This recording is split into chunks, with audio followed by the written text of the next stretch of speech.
Really, it's great to work with them. If you ask students about the perceptions of the research experience, and I've actually been doing some research into this, in the chemistry department, I would say about 95% of our students actually do some sort of independent research. We're really trying to make that 100%. In a survey asking students that have done research, I ask them all these questions that you think that they might think would benefit, like, critical thinking skills, helping with my resume. The thing that was one of the biggest gains was feeling like a researcher, being in the lab and feeling like a researcher, which I thought was, kind of exciting. And if you ask students to describe what they thought about their research experience, they would talk about, is chemistry, these are kind of words that pop up, closer, experience, faculty, getting involved, feeling like a research group, feeling a community. And these were all things that the students really enjoyed about being in a research group. The other thing I think that's important is that research helps students develop different skills. It helps them become more confident, to become more enthusiastic about what they're studying. And I also think, and this is students' perceptions, but getting in these research groups and feeling like a team can also help students because they become more connected with what they're studying. It also can help with their grades. This was a quote from a student, an anonymous student, that said, when they thought about their research experience, they felt a stronger feeling of community, almost a peer level feeling with the faculty. It made them easier to approach and to talk to when help was needed for class. So there are so many different ways that research can impact a student. It doesn't really matter what the research is or what that student ends up going on and actually doing in the future. So it's really important in my perspective that we build this community for students to succeed. So this idea of STEM stands for science, technology, engineering, and mathematics. And so at NKU, we're really trying to build a community for students to succeed. I'm involved in kind of two different projects. One is Project SOAR, and this is a scholarship program for high achieving students. And a lot of our students are first generation college students. And we provide a support network for these students to help them be successful. Because the challenges that a student pursuing a STEM degree is a lot different than maybe a student that's pursuing an English degree. There's a lot of labs, a lot of things with time management, a lot of studying that's needed. And one of the things that we found with this program is that the students, these SOAR scholars, with the things we've offered them, if you compare their GPAs, they're a lot higher. But the other cool thing that we didn't really expect, and I think it's just interacting with them and promoting the idea of research, is 70% of them as rising sophomores, and this is actually one of the SOAR scholars, he's in my research group, Alex, I'm going to highlight him, participate in undergraduate research. This is compared to 5% of their peers, okay? So it's pretty exciting. And another project that we have going on at NKU is a project called FORCE, and it's really trying to expand this sense of community for students to all students that are in the STEM disciplines. And one of the things we're really steering with this is trying to get students involved in research much earlier, so right from the freshman to sophomore stage. But you don't even have to be a freshman or a sophomore. I actually have high school students doing research with me, and there's actually one of my high school students in the audience today. So it's really just getting about students excited and started. So these are all my marvelous and wonderful research students. The ones with the little stars are high school students. These are just the students that have worked directly with me in my lab. It doesn't include the students that have worked in other labs that I collaborate with. But I've had awesome opportunity to work with so many different fabulous students.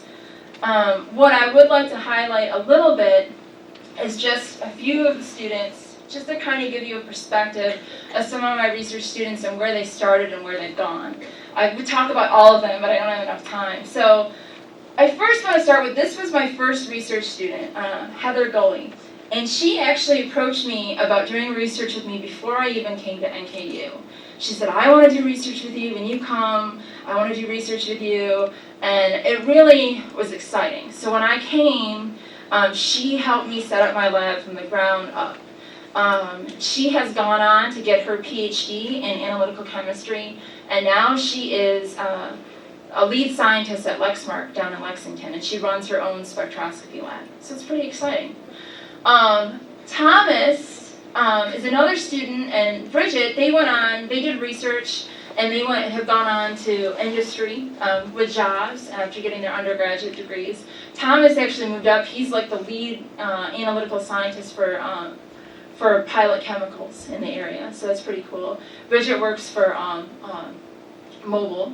And Chevelle, she's a student that's she's been all over the place. When you think about research across disciplines, she graduated with a biology degree, she had a psychology minor, a neuroscience minor, and she decided to come back for her chemistry degree.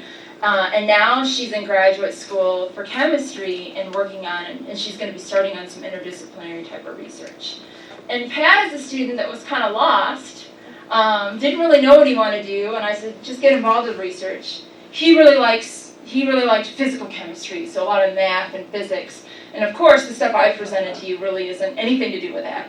But getting him in the lab and learning how to tackle problems and all those different skills that you learn by doing research, it really helped him. And he went on and got his PhD at Irvine out in California in physical chemistry, but now he's actually working with a big startup company doing computer programming design for iPhones, like big time. Like they're making all these contracts all over the world. So it's not directly related to chemistry, but he's using the skills that he got from the research experience, and it's really making a mark for himself. All of these students also that I want to point out here were also all first-generation college students. So no one in their family had ever been to college before. Some other ones I want to highlight. So Tony down here, he's in the audience. He has now he's in a master's program at University of Cincinnati doing business analytics, and so he's going to take his chemistry expertise and his business analytics expertise and really sort of spark the industry world, I think, with research and everything that way. And Shannon is in medical school. Steve, he's in a lot of the work, you probably saw his name on a lot of the slides, he was actually a psychology major. So he was a psychology major that had a chemistry minor that did research with me. Sam is in the audience. She just got into medical school. She'll be starting medical school in the fall. And she has worked on all the different projects within my lab. And she's also someone that's become part of the FORCE team, where she's actually a student ambassador to students at MKU that are pursuing a degree in a STEM discipline, and she's a great mentor for those students. Aaron is someone that was another student that was kind of not really sure what he wanted to do, really kind of lost, and I said, hey, just get in the lab, see what it's like. And now he's in graduate school down at UK, and he already has, in his second year, he already has a big review article out that everybody's talking about in his area of chemistry that he's really excited about. So it makes me pretty proud.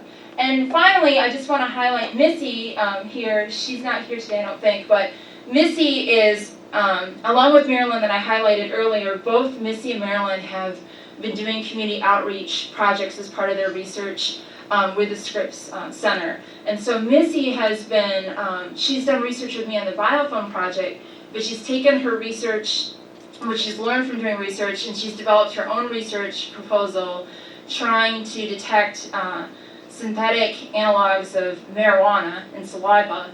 But the other big thing she's doing is she's doing a big educational outreach to the community about street legal highs and all those different types of things like that. So she's really doing something that I think is very important as a scientist, and that's being able to connect with the community and share science and being able to share what you're doing on a level to everybody. So I think that's really important. So I also just want to say it's really important to just keep engaging our scientists, our future scientists. I do a lot of stuff with outreach with high school students, creating little mini research experiences for them so they can see what it's like. And also I do a lot of stuff with girls in science and just doing little types of experiences that get them excited about science along the way.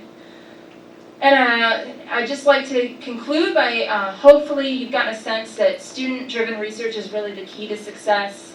I think collaboration is really what's going to allow us to forward progress in science. And NKU undergraduates have really made some really important discoveries in the areas of biofilms and also nanoparticles for drug delivery. And I would like to thank all these different organizations for funding my research, my awesome collaborators, and my research group. And I thank you for your attention.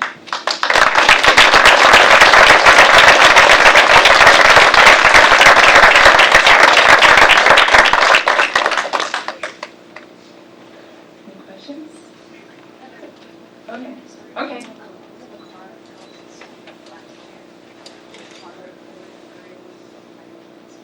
Okay, a Honda Accord with gray and It's a great Honda Accord.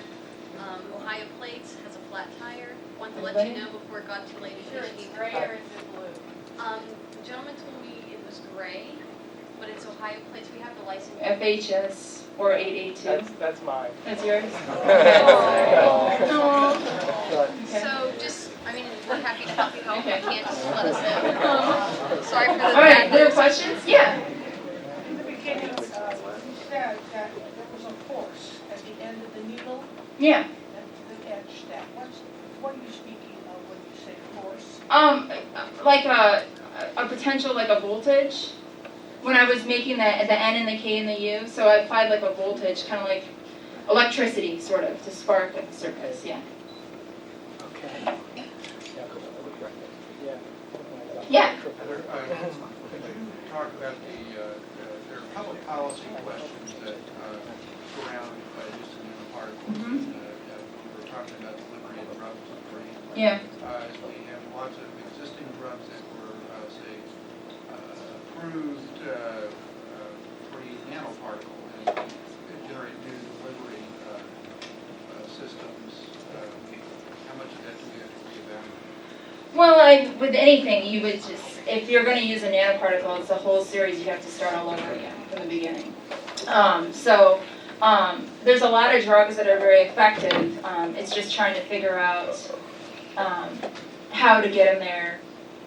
For brain therapy, how to get them there Most expensive. across that blood-brain barrier. So if you find a drug that's effective, but then you can get it across, you would have to do all those studies all over again to look at their toxicity. Well, the particles that we're looking at now are based on, they incorporate a drug which is doxorubicin, which is known to treat glioma tumors.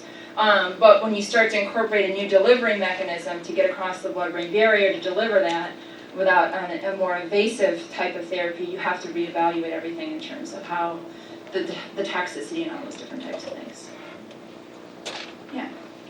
A drinking physician once told me that there's no danger of alcohol damaging the brain because the alcohol molecules are too large to make it through the blood-brain barrier, which made no sense to me at all. Well, I'm not the neurobiologist, so I'm not the expert in that particular area. So I don't know if I can comment on that.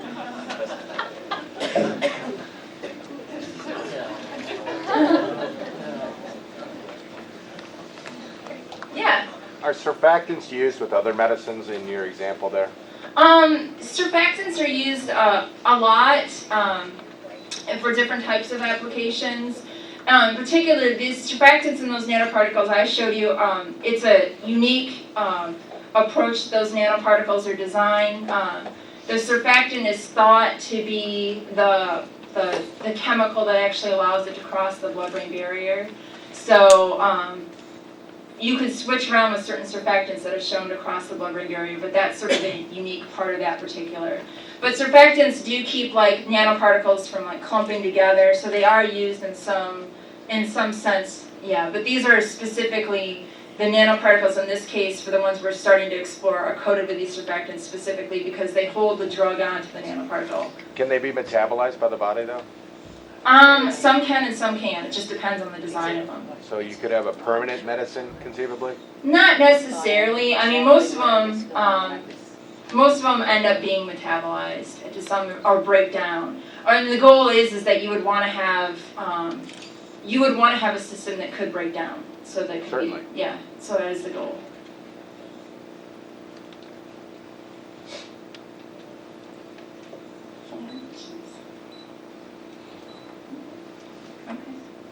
Thank you. Thanks.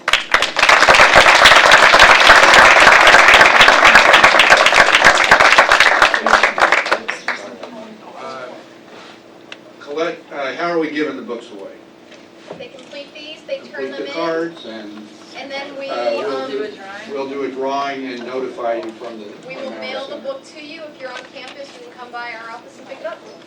Everybody hear all that? So we'll mail the book to you. We'll do a drawing from the cards, and if they're selected, we'll send the book to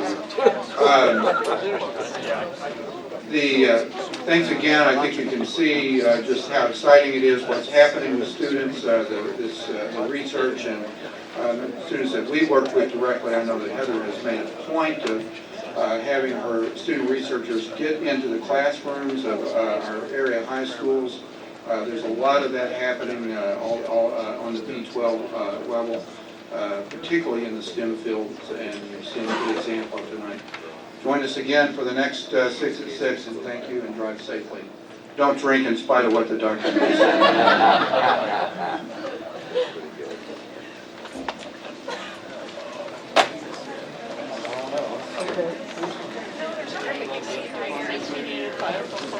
No idea.